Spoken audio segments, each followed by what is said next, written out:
Welcome to Nole, the official podcast of the College of Arts and Sciences at Florida State University. I'm your host, Amy Walden, and today we welcome Rosemary Kellison, a comparative religious ethicist with FSU's Department of Religion. Rosemary is not only a faculty member, but an alumna of the department herself, and also serves as co-chair on the American Academy of Religion's Comparative Religious Ethics Unit. Rosemary, welcome to the show. Thanks very much. I'm glad to be here. Great to have you. On today's episode, we're discussing some of Rosemary's latest works and how they're shedding light on the complex interplay between religion, ethics, war, feminism, and so much more. So can you first tell us a little bit more about your area of research and what courses you teach in the Department of Religion? Yes. So I am in the Department of Religion. We have different tracks, and I am in a track called Religion, Ethics, and Philosophy. And this track, basically, as the title of it suggests, we do a lot of interdisciplinary work. So we're drawing quite a bit on philosophy, political theory, religion, ethics, which is really exciting because we get to really bring a lot of different conversations together.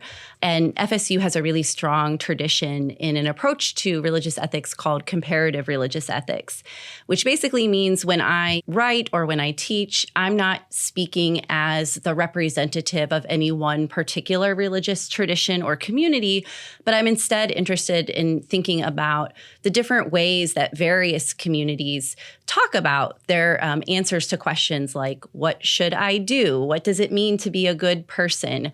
What does it mean to develop virtue in oneself? Those kinds of questions. And of course, then that also gets to specific, moral issues. And so we're interested in thinking kind of comparatively about how not only different communities, but even within one religious community, how people come to their views about these various kinds of issues. And so in my teaching, one course I teach quite a bit that really picks up on a lot of those themes is a general education course called Religious Ethics and Moral Problems. And in that course, we talk about issues like the environment or war, and we think about what members of various religious communities have to say about those questions. And we also talk about what do we do with the fact that, we live in a democracy. We live in a place where many of us are coming from quite different perspectives, religious and otherwise. And how does that maybe complicate the way we talk about some of these problems, but also what kinds of opportunities might it create for dialogue, consensus, et cetera. So that's really fun. I think it's a course that no matter what a student's major is, it's relevant to what it means to live in the U.S. today. And then at the graduate level, I teach some courses in feminism and ethics of war. I want to talk a little bit about your own personal FSU journey.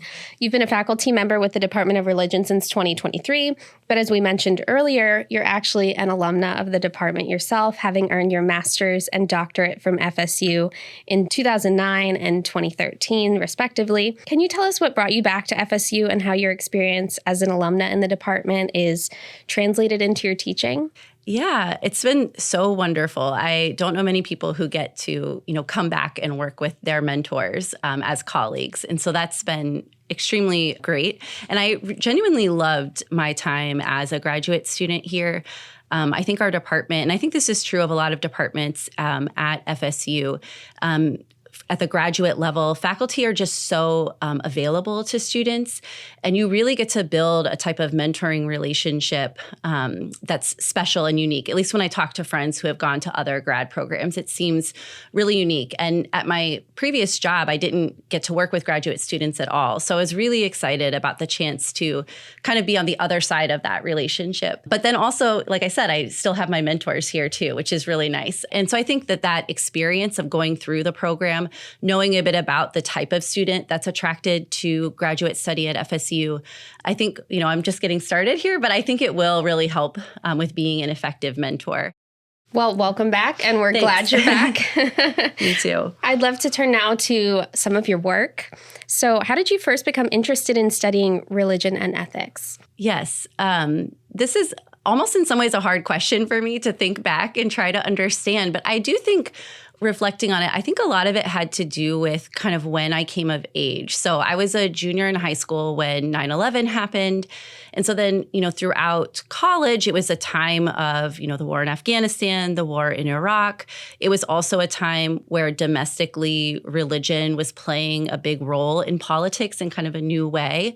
And so I think just all of that swirling around me just sort of naturally raised these questions for me about the relationship between religion and politics, what it means to go to war, sort of morally speaking, and what, the ethics of that decision, and then, of course, carrying out war, what that might look like. And so as an undergrad, I double majored in comparative religion and international studies. And then I came here to FSU to work with John Kelsey, who is a faculty member in religion, who is an expert in ethics of war. Speaking more about your work, there's a concept that we see come up a lot through your publications, and that is moral injury. Can you tell us what this is exactly and why it's important? Yes. Moral injury is kind of a recently developed concept, and it's coming from a lot of different sources. So you have psychologists and psychiatrists, so clinicians who are working on this question. And then you also have the military and the VA interested in this question. And then you also have people like me, philosophers and ethicists, who are thinking about this question. So it's very much a kind of nascent field that's really sort of developing right now. And the big impetus that has made the study of moral injury so prominent recently is the post 9/11 wars in the United States. And basically what happened is that as clinicians were treating veterans who were returning from war, and they were accustomed to treating veterans for PTSD, or post-traumatic stress disorder. And what some clinicians started to notice is that some of the veterans and service members who they were speaking with, they were describing symptoms that were kind of similar to PTSD, but also seemed different in important ways. And one of the big ways is that PTSD is usually like a fear-based kind of experience, whereas some people seem to be describing something that was based more in feelings of shame or guilt, regret, kind of a sense of betrayal or a loss of trust. So people started writing about this, publishing about this, and they developed this idea that this is actually a different condition from PTSD that they called moral injury. And kind of the simplest definition of moral injury is that it's symptoms that follow from a sense of either having committed or having witnessed acts that are contrary to one's own moral commitments, and sort of the aftermath of that experience, which can often involve, difficulty with trusting others or even trusting oneself sort of as a moral agent. And I think it's really important for a lot of reasons. I think, first of all, it's important on the treatment side, right? So for helping veterans who might have this experience to recover, to build healthy relationships with their families, et cetera, to kind of rebuild that sense of self. I also think it's important because, I hold the view that as Americans, we owe a lot to our veterans. And I think one of the things that we owe and that we haven't really thought much about is not only the sort of physical burden that we place on veterans, but also the moral burdens that veterans carry that I think we could probably spend a lot more time thinking about. And I think, too, one of the things that my own work has kind of focused on is that I think we can learn a lot from hearing veterans talk about these experiences, talk about moral injury, and that might teach us important things about war and how we want to fight wars. I think it's such an important aspect of the work that you're doing. In 2019, your book titled Expanding Responsibility for the Just War, A Feminist Critique was published by Cambridge University Press. Can you tell us what inspired you to write the book and tell us a little bit about what that discusses?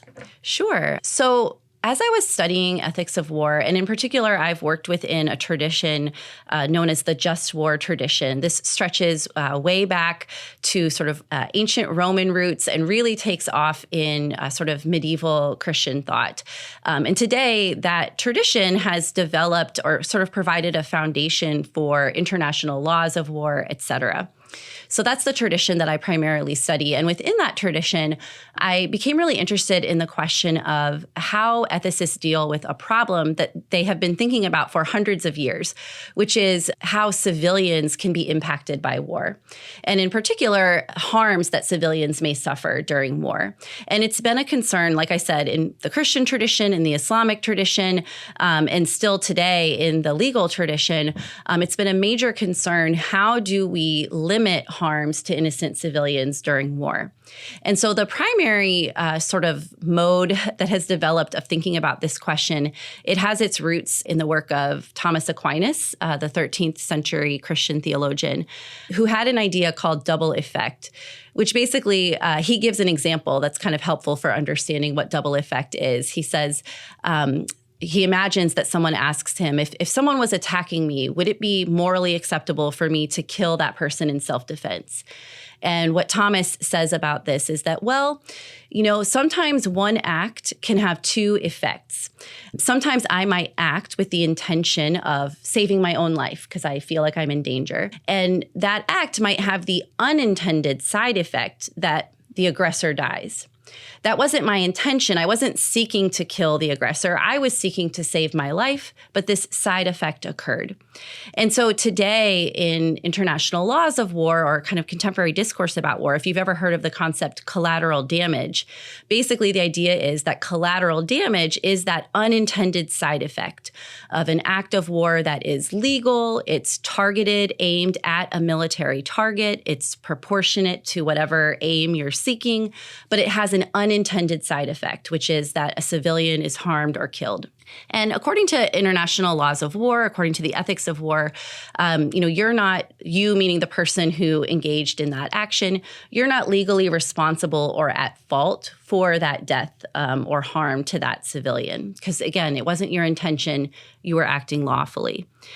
And I just became really interested in the question of, okay, so what does it mean to not be legally responsible or not be legally at fault for something? But are there other ways of thinking about responsibility that might be broader than just one's legal responsibility or one's liability to punishment? And I was really inspired by feminist moral philosophers who have developed new, sort of more expanded notions of responsibility.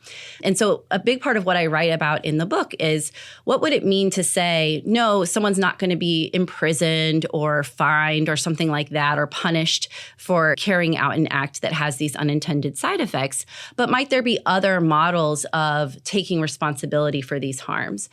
And it's kind of just like, if I'm over at a friend's house and I accidentally, break their vase, right? I mean, my friend doesn't hold me responsible for that or blame me, but I still would probably apologize. I'd probably offer to pay for the vase, And so thinking about responsibility in other ways beyond just fault is a lot of what I was thinking through in the book.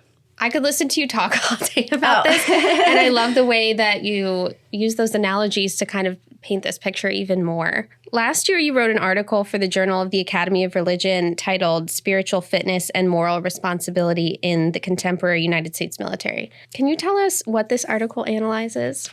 Yeah, I'd love to. I was speaking previously about this sort of experience of during the post 9/11 wars, the VA and psychologists becoming more aware of, as you have more people going into combat, you have more people coming back and reporting symptoms of PTSD, moral injury, even in some cases suicidality that really was a big, I think it's something we heard about a lot in the news during that time period. And so for all these reasons, the military starts to think more about questions of how can we better prepare and equip service members and veterans to, sort of come through this experience, which is, many veterans will tell you in many ways, quite a jarring and difficult experience, to come through that experience healthfully. And so one of the ways that the military sort of came at this question was through the paradigm of what they called resilience, and the idea of how can we create soldiers or other service members who are more resilient to these kinds of challenges. And as part of that sort of push, in the late 2000s, the military develops this new sort of model of fitness and what it means for a service member to have fitness. So clearly, we all kind of have that picture of like when the recruit goes to boot camp and they show their physical fitness, right, through their push-ups and their runs and everything. But they started to think also about what are other types of fitness, like fitness within your family, fitness, social fitness, mental fitness, other types of fitness. And one of these new ideas that they developed was what they called spiritual fitness. And so in the article, what I'm doing is I'm thinking through this notion of spiritual fitness, which is basically an idea that a service member is spiritually fit when they act in ways that accord with a sense of some kind of power or source of meaning that is greater than themselves. So for a lot of service members, that's going to be something religious. For others, it might be something more kind of vaguely spiritual, even something that has a more secular source, some kind of moral commitments, et cetera. And the basic idea is that if we can encourage service members to develop that aspect of their lives, that's going to help them be more resilient. And so in the article, I talk a lot about what that concept is, various ways that the military invested in that concept and has promoted that concept. But I also pose a challenge to sort of the assumption that spiritual fitness is going to be super effective in preventing moral injury.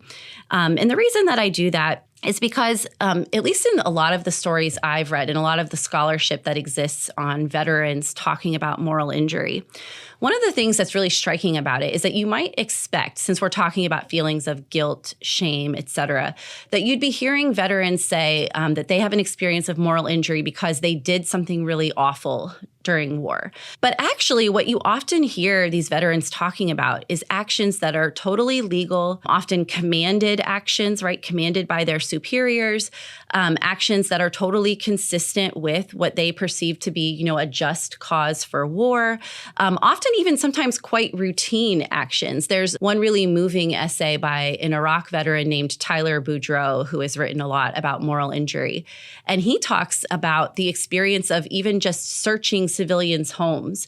So asking civilian families to step out of their home and searching their homes as something that really, as he looked back on it when he got back home, just didn't kind of sit right with him, morally speaking. And so we're not talking about people who, go and intentionally kill a civilian or something like that. And what that suggests to me is that in a lot of cases, actually, I think the more spiritually fit a service member is, the more that they've reflected on what their moral commitments are, the more likely they may be to also reflect on how well their actions or what they witnessed did or didn't sort of match up with that. For me, it raises a question of whether we ought to be thinking of moral injury as this kind of pathology to prevent, or whether we ought to be thinking of it as a kind of appropriate, in some cases, response that we would expect thoughtful people to have who are thinking through the moral implications of their own actions. Yeah, I'm so interested by that story you told because that isn't necessarily what you would think of, right? And I'm really interested to see where your work continues to take this story over the next few years, which, speaking of which, looking ahead to the next year, what projects or research are you working on currently or diving into? Yeah. So I'm actually just starting work on a book on moral injury, where I'm going to be thinking more through this concept and kind of what I was just saying at the end there about the notion of the potential appropriateness of moral injury. Not at all to say that everyone should experience moral injury. It's quite a difficult thing. So I don't mean to imply that. But what I do mean is, I think back to one of the Christian theologians who's seen as kind of an early generator of just war thinking named Augustine. So this 5th century theologian, super influential in Christian tradition. And when he wrote about war, he thought that the world is a world of sin and injustice, and that sometimes war would be needed to address that injustice. But it's striking when he writes about war, he also says that he thinks when that decision is made, that it's necessary to go to war, he says that people who are participating, who are making that decision, ought to feel grief. He says they ought to think of the lives that are lost, the blood that is shed, the kinds of vices that can be developed in people participating in war, like cruelty, et cetera. He thinks that that's actually the most human way to respond to war, is to really grapple with that moral complexity. And so I think there's a really fascinating way of thinking about moral injury, maybe as being an example of the kind of grappling he was thinking of, that I think right now in our kind of contemporary landscape of thinking through ethics of war, we're often so focused on these questions of legal fault, legal liability, which I understand because that's the language the law speaks.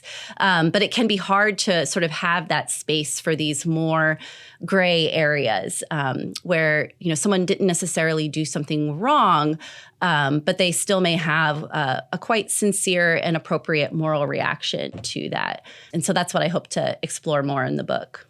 Well, we'll certainly be following along with your upcoming publications, and you may or may not see me sitting in the back of your classes to learn more about your work over the next couple months. You would be welcome. Thank you.